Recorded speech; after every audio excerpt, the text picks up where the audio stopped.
Student, सुप्रभात। ऐसे महाविद्यालय लेक्चर में आपका स्वागत है। आइए आज हम लोग पढ़ते हैं बीए सेकेंड सेमेस्टर की क्लास हिंदी, जिसमें कि आपके पेपर का नाम है कार्यालय हिंदी और कंप्यूटर। तो अभी तक हम लोगों ने पत्र लेखन पढ़ा और आज हम लोग पढ़ेंगे अच्छे पत्र की विशेषताएं, यानी कि अच्छे पत्र की कौन कौन सी विशेषताएं होती है। तो आज हम लोग विशेषताएं पढ़ेंगे। अच्छे पत्र की विशेषताएं।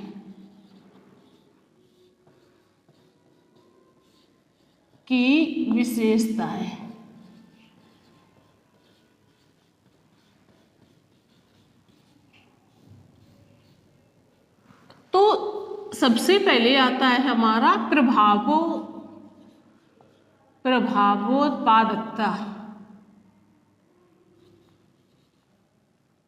प्रभावोत्पादकता,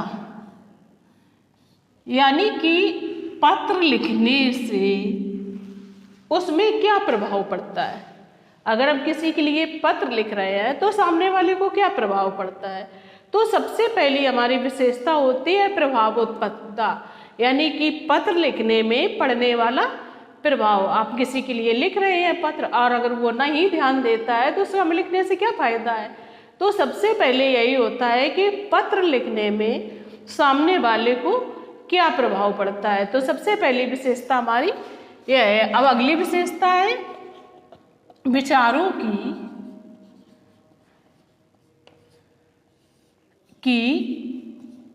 सुस्पष्टता।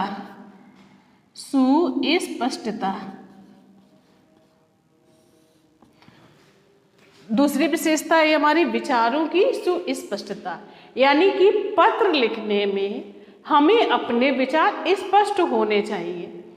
पता चले हम लिखने कुछ जा रहे हैं और लिखने कुछ लगे। तो पत्र लिखने से पहले सबसे पहले इस बात का ध्यान रखना चाहिए कि हमारे विचार स्पष्ट हो। अगर हम किसी को शादी में बुलाने के लिए पत्र लिख रहे हैं तो हमारे विचार उसी के अनुकूल होने चाहिए कि हाँ आपको शादी में आना है, किस दिन आना है, कैसे आना है, तो उसी के अनुकूल होना चाहिए।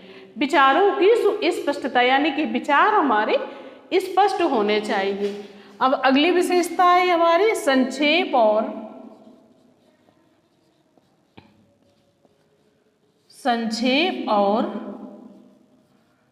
पूर्णता।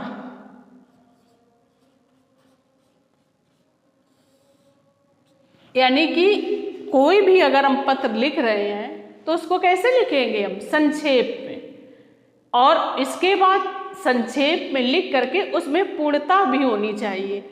नहीं तो पता चले हमने संक्षेप में 4 लाइनें लिख दी, अब हमने उसका पूर्ण विवरण नहीं लिखा कि हम किस लिए पत्र लिख रहे हैं, बुलाने के लिए लिख रहे हैं कि भेजने के लिए लिख रहे हैं कि कार्यालय में छुट्टी के लिए लिख रहे हैं, किसके लिए लिख रहे हैं। तो उस चीज के संक्षेप और पूर्णता, यानी कि संक्षेप भी हो और पूर्ण भी हो, इस प्रकार से पत्र लिखना चाहिए। अब अगली विशेषता है सरल भाषा।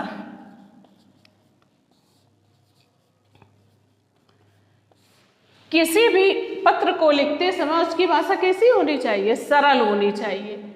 नहीं तो अगर कोई हिंदी पढ़ा है उसको आप अगर इंग्लिश में पत्र लिख देंगे तो वो कैसे पढ़ेगा। तो पत्र को लिखते समय ऐसे वाक्यों का प्रयोग करना चाहिए जो कि सरल हो और वो पढ़ने में आ जाए। पता चले कि ऐसे वाक्य आपने लिख दिए जिसका कोई आप पढ़ ही नहीं पा रहा है तो उसका अर्थ कैसे समझेगा। तो इसलिए पत्र को लिखते समय सरल भाषा का प्रयोग करना चाहिए। अब अगली विशेषता है बाहरी बनावट।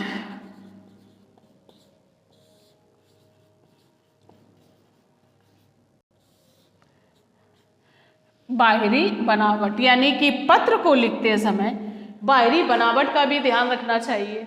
पता चले कि हम किसी 13वीं के लिए पत्र लिख रहे हैं और उसकी बनावट शादी के कार्ड जैसी हो।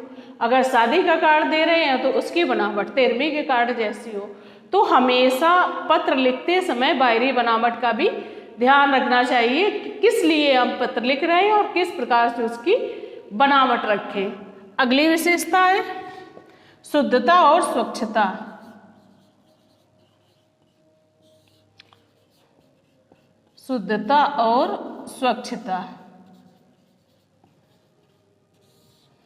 यानी कि पत्र हमारा शुद्ध लिखा हो। पता चले कि उसमें जो भी भाषा है वो गलत भाषा लिखी हो तो हम किस प्रकार से उस भाषा को पढ़ पाएंगे। तो पत्र लिखते समय हमेशा शुद्धता और स्वच्छता दोनों चाहिए, यानी कि स्वच्छ का मतलब कागज साफ सुथरा हो, उसी में लिखना चाहिए। पता चले गंदा कागज है तो क्या उसमें भाषा समझ आएगी क्या, या उसमें कुछ स्याही समझ आएगी। तो इसलिए शुद्धता और स्वच्छता दोनों का ध्यान रखना चाहिए। अगली विशेषता है विनम्रता और शिष्टता।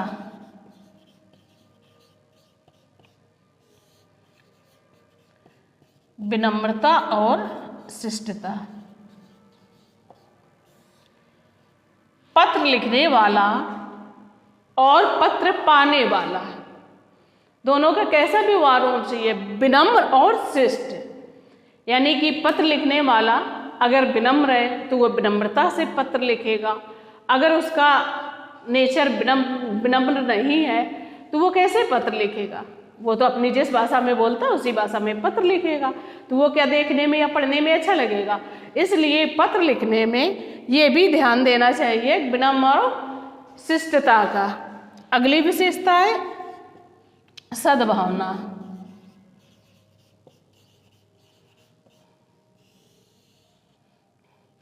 सद्भावना यानी कि पत्र लिखने वाला उसके हृदय में आपके प्रति भाव हो तभी तो पत्र लिख पाएगा, या पत्र पाने वाला भी तो उसके हृदय में एक भाव होने चाहिए कि हाँ हमारे भैया पत्र भेज रहे हैं, या हमारी भाभी पत्र भेज रहे हैं, या हमारे पापा पत्र भेज रहे हैं, तो उसके हृदय में इस प्रकार के भाव होने चाहिए।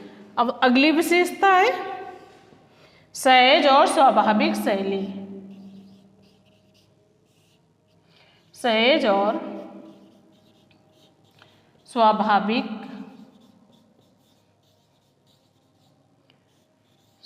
सहज और स्वाभाविक शैली। पत्र लिखने वाले की भाषा सहज और शैली स्वाभाविक होनी चाहिए।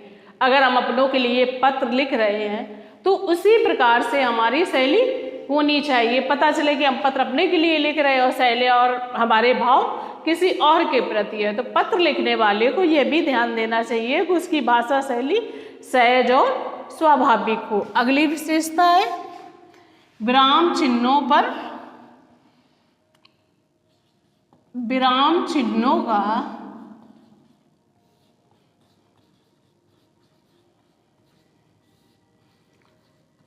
विराम चिन्हों का विशेष ध्यान।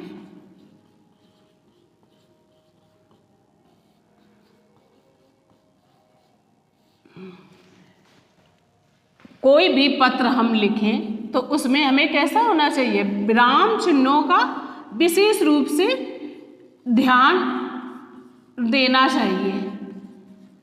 विराम चिन्हों का विशेष रूप से ध्यान देना चाहिए। पता चले कि हम पूरा पत्र लिख गए, उसमें हमने कहीं विराम ही नहीं दिया। जब विराम नहीं दिया तो वो हमारे पूरा वाक्य नहीं समझ में आएगा, पूरा वाक्य एक जैसा लगेगा।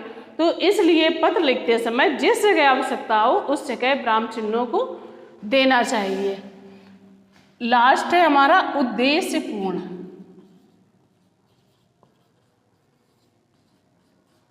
उद्देश्यपूर्ण पत्र हमारा हमेशा उद्देश्यपूर्ण होना चाहिए। अब हम जिस उद्देश्य के लिए लिख रहे हैं, अगर हमारा वही उद्देश्य उस पत्र में नहीं लिखा तो पत्र लिखने से क्या फायदा है।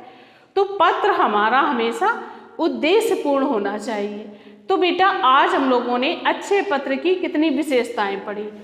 नंबर 1 है प्रभावोत्पादकता, नंबर 2 विचारों की स्पष्टता, नंबर 3 संक्षेप और पूर्णता, नंबर 4 सरल भाषा, बाहरी बनावट, अगला नंबर शुद्धता और स्वच्छता, विनम्रता और शिष्टता, सद्भावना, सहज और स्वाभाविक शैली, विराम चिन्हों का विशेष ध्यान, और अगली है उद्देश्यपूर्ण।